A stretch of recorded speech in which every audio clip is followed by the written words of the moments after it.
Kembali di Apa Kabar Indonesia Malam. Kalau tadi Bang Abalin bilang pernyataan Pak SBY nggak ada pengaruh apa-apalah ke Presiden. Tapi ke Pak Muldoko ini mengingat yang ngomong langsung Pak SBY, Mas Pangi. Bagaimana?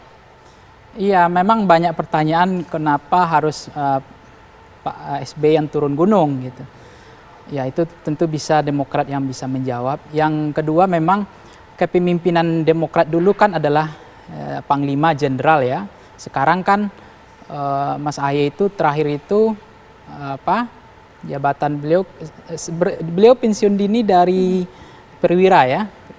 Nah artinya yang jenderal-jenderal ini pertanyaan apakah meragukan kemampuan AHY atau memang Ibas dianggap selama ini karena beliau sudah teruji di legislatif, orang sipil, maka yang jenderal merasa aman. Karena ada gengsi jenderal nggak siap dipimpin misalnya oleh perwira misalnya, apakah itu mungkin terjadi juga atau tidak? Itu asumsi persepsi yang bisa berkembang juga. Yang kedua adalah kita tentu ingin mengawal demokrasi.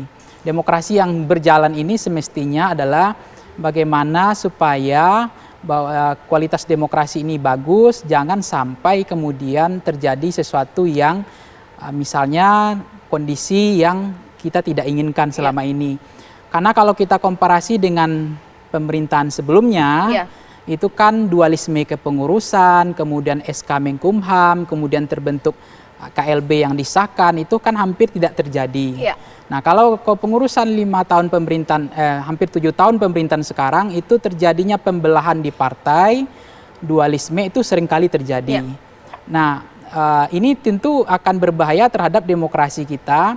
Alasan KLB ini tentu banyak pertanyaan Mbak Caca. Kalau KLB biasanya kan evaluasi dari hasil riset dan survei. Kalau surveinya rendah misalnya, kemudian banyak capaian dari Demokrat nggak tercapai, wajar ada KLB. Supaya kita lebih simpel ya, sebenarnya begini. Kalaulah ketika Mas Ahy ngomong mengenai isu kudeta, diklarifikasi dengan Pak Muldoko tidak benar itu. Sekarang ketika SBY yang ngomong, ini menandakan ini persoalan serius atau bagaimana? Bahwa benar adanya kudeta dan relasi Pak Muldoko di dalamnya? Ya ini kan bagian dari ujian di internal Demokrat, apakah mampu menghadapi gerakan KLB ini bisa mengalami patahan di tengah jalan atau tidak. Kalau ini kemudian gagal, maka dianggap candu kekuasaan untuk mengambil alih partai yang dianggap seksi karena elektabilitas partai ini terus moncer, terus bagus, kemudian semua orang pasti berkeinginan untuk mengambil alih partai dengan cara ini. Dan pertanyaan selanjutnya, dalam sistem presidensial murni, dalam demokrasi kita, maka kekuatan oposisi menjadi sesuatu yang penting, oposisi yang efektif. Nah kalau nanti partai ini KLB anggaplah berhasil misalnya, diambil alih oleh orang yang tidak menginginkan AHY sebagai ketua umum, kemudian ketua DPC berganti, ketua DPD berganti yang seperti yang dikhawatirkan oleh Pak SBY, maka apakah betul Partai Demokrat akan menjadi oposisi ke depannya? Nah kalau hanya tinggal PKS kan ini akan merepotkan kita ke depan bahwa tidak ada kekuatan penyeimbang yang kuat di menjadi partai oposisi. Bang Abalin, apa respon dari kantor staf kepresidenan mengingat walaupun sudah diklarifikasi oleh Pak Muldoko, sekarang yang ngomong langsung ini Pak SBY, Bang Abalin, bahwa ternyata benar-benar ada upaya kudeta, ada relasi Pak Muldoko, ini bagaimana? Ya sesungguhnya kan mesti kita pisah ya, ini urusannya bukan urusan yang terkait dengan kantor staf presiden. Ya, tetapi saya perlu melakukan klarifikasi karena nama Presiden Jokowi itu dibawa-bawa. Makanya dari awal saya bilang bahwa urusan ini sama sekali tidak ada urusannya, tidak ada sangkut pautnya dengan Presiden. Dalam hal pernyataan seperti ini kan dari awal-awal. Saya tadi berjumpa, saya ngomong juga dengan Pak Muldoko dan menyampaikan.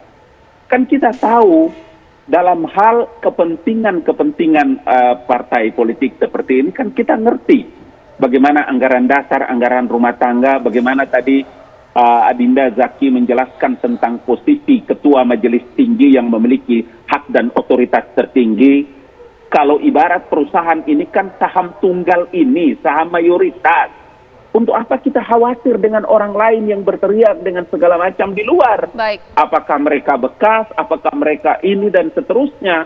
Itulah tadi penjelasan Dr. Pangi itu saya kira tepat sekali dalam perspektif ilmu politik, maka secara internal manajerial itu memang harus dibangun.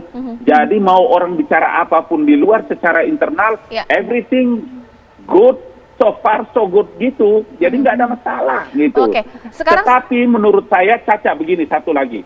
Tetapi menurut saya, kalau isu sekecil ini kemudian yang mulia Bapak Presiden ke-6 itu harus turun gunung, habis energi loh.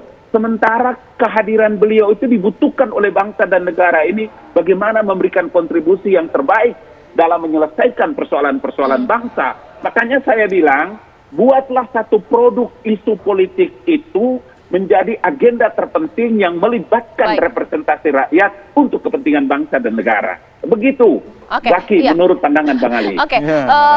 Mohon maaf ini Mas Zaki, atau mungkin inilah anggapan publik. Kalaulah sampai Pak SBY turun tangan dalam kasus ini, berarti tidak cukup seorang ketua umum, Mas AHY, mengatakan bahwa upaya kudeta di tubuh Partai Demokrat harus di-backup dengan Pak SBY, sang ayah. Wah, jelas tidak ya. Ini tidak pas ini. Konteksnya kita mesti lihat dulu nih. Bahwa pertama sejak awal terkait dengan kudeta ini Mas AHY lah yang memimpin penyelidikan, kemudian juga perencanaan ya, kemudian juga persiapan terkait dengan apa saja yang masih dilakukan. Jadi beliaulah yang sebagai orkestranya nih. Bagaimana kita menghadapi GPK ini, Gerakan Pengambil Alihan Kepemimpinan dari Partai Demokrat ini yang merupakan kolaborasi dari pihak eksternal, yaitu orang dekat Bapak Presiden ya di pemerintahan, kemudian juga ada mantan kader maupun kader kami gitu. Hanya dalam perjalanan yang kemudian bagaimanapun kan kami kan masih selalu melaporkan juga sebagai ketum, beliau masih melaporkan juga kepada ketua Majelis Tinggi, karena di partai kalau udah urusan strategik ya kita masih melaporkan juga kepada ketua MTP gitu loh. Nah, kenapa kemudian Pak SBY akhirnya setelah sekian lama berdiam diri, kemudian beliau turun juga, sebenarnya bukan turun ya, beliau bukan mau menyelesaikan, tetapi beliau ini mau menegaskan ya, mau menepis semua berita hoax yang bilang bahwa beliau mendukung KLB, itu satu. Yang kedua, beliau juga ingin menepis orang-orang yang menganggap dirinya quote and quote ya pendiri, deklarator dan menganggap lebih besar dan lebih hebat dari Partai Demokrat ini sendiri, yang merasa paling punya jasa, padahal mereka dululah justru yang merusak Partai Demokrat, yang berkoar-koar bahwa mereka punya hak mengadakan KLB gitu. Sehingga beliau, waduh, ini ada sejarah yang harus diluruskan, karena dalam beberapa tahun terakhir ini banyak sekali sejarah yang dibelok-belokkan nih gini. Termasuk kemudian Pak SBY juga punya concern lain di dalam video beliau itu adalah adanya ketidakadilan gitu loh, ya kan. Ini ada isu besar di demokrasi kita yang ini juga sudah diamini oleh Freedom House, oleh juga ekonomis Intelligence Unit, bahwa demokrasi kita ini sangat decline loh. Angkanya terjelek dalam berapa tahun, 14 tahun terakhir gitu loh. Nah, ini menjadi concernnya Bapak SBY juga sebagai Bapak Demokrasi Indonesia, karena beliaulah yang kemudian memantapkan bagaimana reformasi dui fungsi TNI Polri, itu kan beliau yang kemudian menghilangkan itu sebagai salah satu tinkernya, sehingga TNI dan Polri itu dikeluarkan dari politik. Nah, ini yang beliau juga punya legasi demokrasi yang sangat bagus. Caca, sekali lagi terakhir, selama 10 tahun kepemimpinan beliau, nah ini yang menjadi concern beliau loh, kok dalam tahun-tahun terakhir ini beliau merasa melihat demokrasi kok semakin decline, dan salah satunya kemudian kok Partai Demokrat yang salah satu garda terdepan demokrasi juga ikut diaduk-aduk. Ini abuse of power-nya keterlaluan, apalagi mencatut nama Bapak Presiden Joko Widodo. Kan sangat disayangkan, kita tahulah beliau komitmennya terhadap demokrasi. Iya, nanti sesaat lagi saya mau tanya kepada Mas Pangi, kalau kita lihat efek ke publik, ini kan publik bingung. Ada isu kudeta, diklarifikasi, oh nggak ada isu kudeta. Kemudian Pak SBY turun tangan, ini bingung, oh berarti benar ada kudeta. Atau jangan-jangan drama, isu terbentuk untuk tujuan tertentu. Sesaat lagi di Apa Kabar Indonesia Malam.